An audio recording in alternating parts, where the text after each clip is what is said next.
Welcome to the Piston Fanatic. I'm your host, Dave Dalton, and I'm excited to share my passion and perspective of our Detroit Pistons as we go on this fantastic voyage together. I've been a diehard Piston fan since the days of Dave Bing and Bob Lanier. I've also been the varsity basketball coach of a very successful program in northern Michigan. I want to thank you all for listening. I appreciate every one of you. Please subscribe and click on that like button. Well, our Pistons lost a tough one tonight to the hated Indiana Pacers. They're a bunch of punks, but the score was 133 to 119. Cade said after the game, we knew who we were playing, and he said he thought that the game could have been handled a lot better by outside the players, referring to the referees. And he said a lot of crazy stuff was happening out there on the court, and he said, and we're getting looked at like we're the ones that are initiating it, and we're not. And that yet we're the ones that get the technicals, and we're the ones that get booted out of the game. And I get so sick. Halliburton's just a little. I had a friend who described him as a douche. That wasn't me, but he I was so happy, when he shot he made a three and he signaled timeout and acted all cocky in the first half, and meaning the Pistons should call timeout. And I was so happy that immediately after that, he missed a dunk, wide open dunk, and then he missed two free throws. But he had a great game. He's a great player. I wanted the Pistons to draft him, but he just is a cheese ball. He's out there talking. He talked to the refs. According to George, he told the refs to call a technical on Hardaway, and then they called the technical on Hardaway. And then Siakam grabs Hardaway. Nothing's called on Siakam. But there are a couple plays that were really big in this game that really swung the momentum. And one was Stu, and Stu got ejected early in the second quarter. He hardly played. We need him out there. And he does stuff, though. He's a marked man. He's done enough stuff in the league already that they're gonna, just like different people, they get to be targets, and everything they do, they're gonna get they're gonna get teed up quicker. They're gonna get flagrant fouls quicker, and Stu's one of them because he's done enough stuff, and the league's watching him, and the refs all go into the game knowing to watch him. But that was a big thing. We had possession of the ball, and then Stu nails the guy. And then all of a sudden it's a flagrant two. He gets kicked out.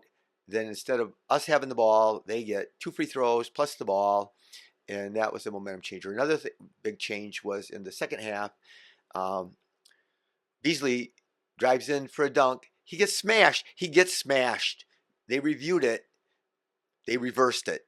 He didn't get fouled up on top, but you can't just smash a person's body. And they hit him across the arms too.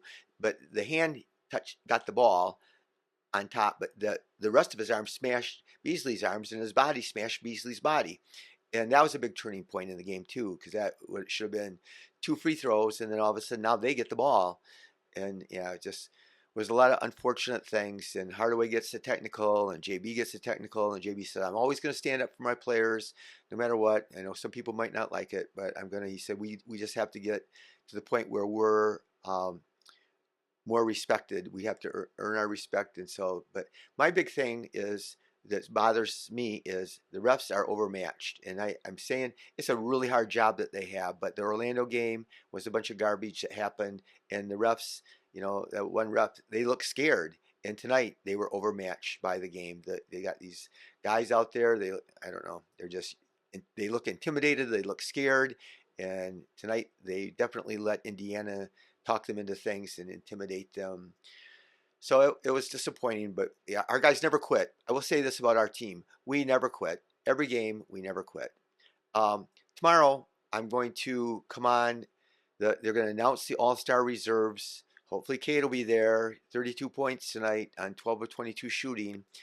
But they're going to announce it on TNT at 6:30. So I'm going to come on soon after that, and I'm also going to talk about a bunch about Asar and Amen Thompson. So I hope you want to listen to that. I think I have some interesting things to talk about. I'm going to talk about the trade deadline again.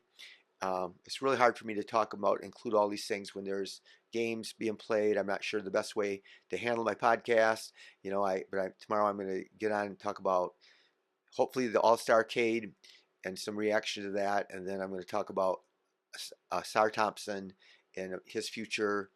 And I'm going to talk about a lot of stuff. But they came out and they were smoking. They scored 40 points in the first quarter. They made like 7 out of 10 threes. Siakam started out the game, and he made it like all of us. He was like 6 of 7. McConnell was 6 of 7 to start the game. Siakam was 6 for 6. He shot the lights out. He shot a lot of layups, and so did McConnell. They got way too many layups, way too many times to the rim. And then Siakam ended up with 37, and he was 15 for 21. He banked in a three, just a slap shot. And again, Halliburton, he's a joke, but he is a really good basketball player, and he shot really well tonight. And they set these big tough picks on us and he got some wide open threes. And then Turner, who after the way he acted tonight, I don't want him on our team, but he had 24, so I think he did get a technical for um, I don't know if he grabbed Beasley or something. I can't remember exactly what happened there, but yeah, we have to handle it better. Cade said we have to handle it better. He said we know who they are, we know what they're about, and we have to just focus and be more disciplined and follow the game plan. And we give up 40 points in the first quarter, and you just can't do that. And we always get behind, and it seems like we fight back. But it was disappointing because obviously when you have a rival, you want to win even more than any other game. But the NBA is a crazy game. You look at teams like I talked about when we played the Cavs. The Cavs had won like every game, and then they were unbelievable at the start of the season. And then all of a sudden they go 3 wins and 5 losses in an 8-game stretch, and after winning like 90% of their games the first part of the season. The Celtics, world champion Celtics, they're like 7 and 8 in their last 15 games. They're under 500 in like 15 games, and you just see things. And I mentioned, I think last podcast, about how weird basketball is. The Pacers got beat by 40 by the Spurs in France, and then they turned around and they beat the Pacers by 38 2 days later on the same court. So yeah, it's just basketball's funny. So anything can happen. But my point is, we lost some games here. We get disappointed. It's frustrating, but like I said, we got out. We scored 4 points in the first 7 minutes or whatever it was, and you just can't do that, and it just puts you behind the 8 ball right away.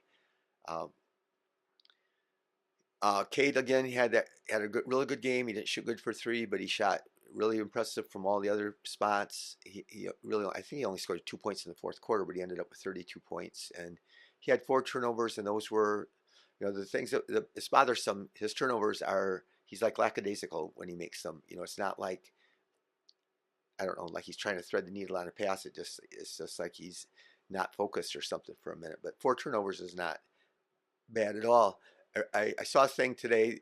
Ironically, they put on that the Pistons have a better winning percentage when Cade has over 5 turnovers when he has less than 5 turnovers. It's crazy. We won 2 games when he had 10 turnovers. So Tobias had a pretty good stretch. He was 8 for 19, which is still under 50%, but he was 1 for 8 on threes, and he's wide open. So we get all down that they don't have to guard Asar, they don't have to guard Holland, and Holland made, I think, some threes tonight. Holland was 2 for 4 on threes, but they don't guard Tobias. He's wide open, and he just misses. He's missed all year, and not every game, but most games. And tonight he was 1 for 8 on threes, and I don't know.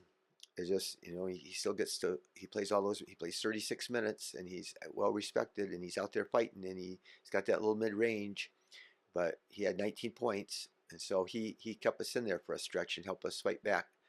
But yeah, it was a crazy game. We were close, even with 5 minutes and 58 seconds left in the fourth. We're down by 111 to 105, so we're only down by 6, and then they go on a 9-2 run in less than a minute. They score 9 points, and we only score 2, and so then all of a sudden it's 118 to 107. So that was, and we have to keep on trying to fight back again. The Rockets are 10-2, and I'm going to talk about Asar and Amen Thompson and about Asar's future, but the Rockets are 10-2 in their last 12 games, and one of those 2 losses was to the Pistons.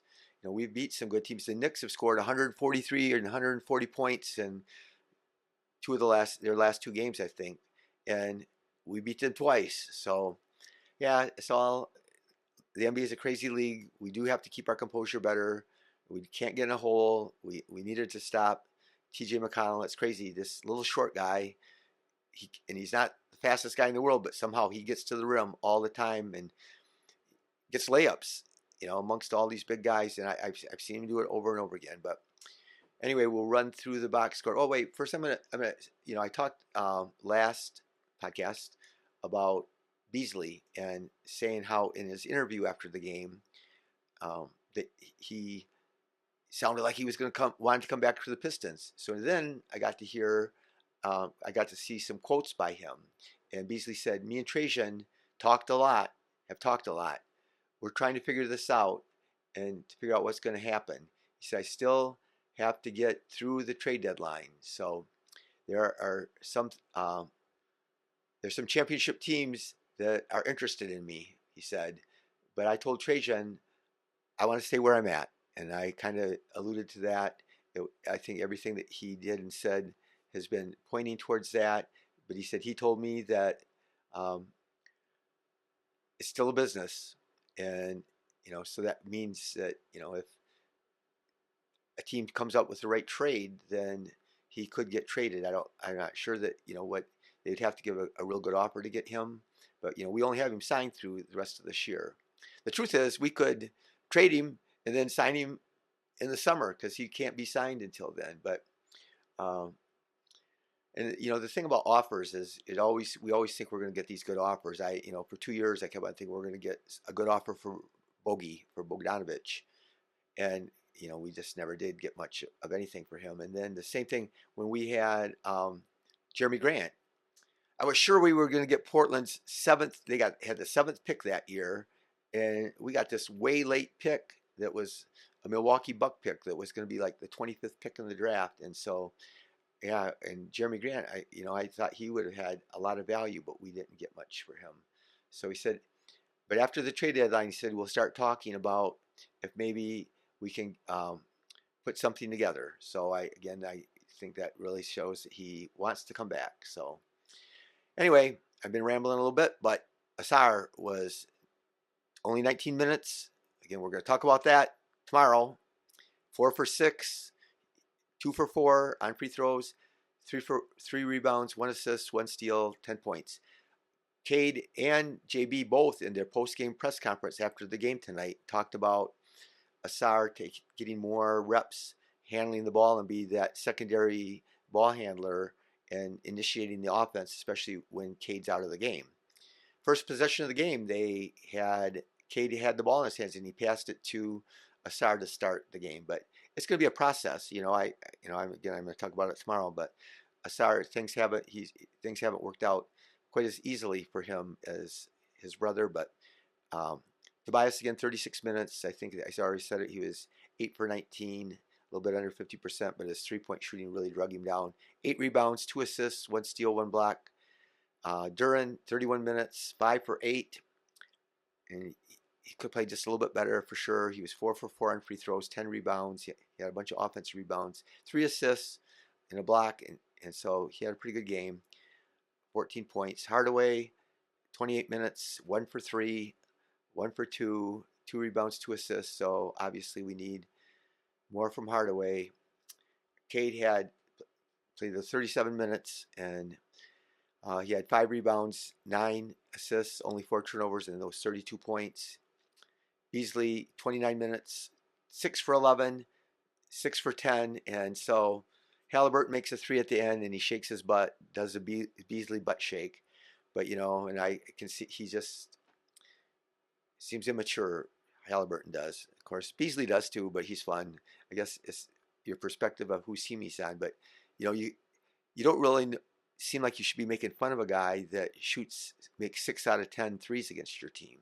So Beasley, that 6 for 10, that's impressive and shooting threes, and he had 2 rebounds and 2 assists. Fontecchio, I just feel bad for him still. I lament that every game. He was 16 minutes only, 2 for 5, 1 for 3, 1 for 2 on free throws. In 16 minutes, he had 4 rebounds, 2 assists, 2 steals, and 1 block, and 6 points. So, but he just, you guys just tell he's lacking in confidence, and I don't know. he just doesn't feel like he's quite part of it. Sasser played only 12 minutes, 3 for 5. I think he knocked down a couple at the end after it was garbage time. Holland only played 9 minutes, and he shot 2 for 7. Both were threes, 2 rebounds, 1 assist, 6 points. And B-ball Paul, I don't know how he does it. He played only 9 minutes, 1 for 3, but he was 4 rebounds and a steal. So anyway, that's our game. And please, I hope that you get to listen to my podcast tomorrow. Like I said, I'll be coming on soon after they announce the reserves for the All-Star game.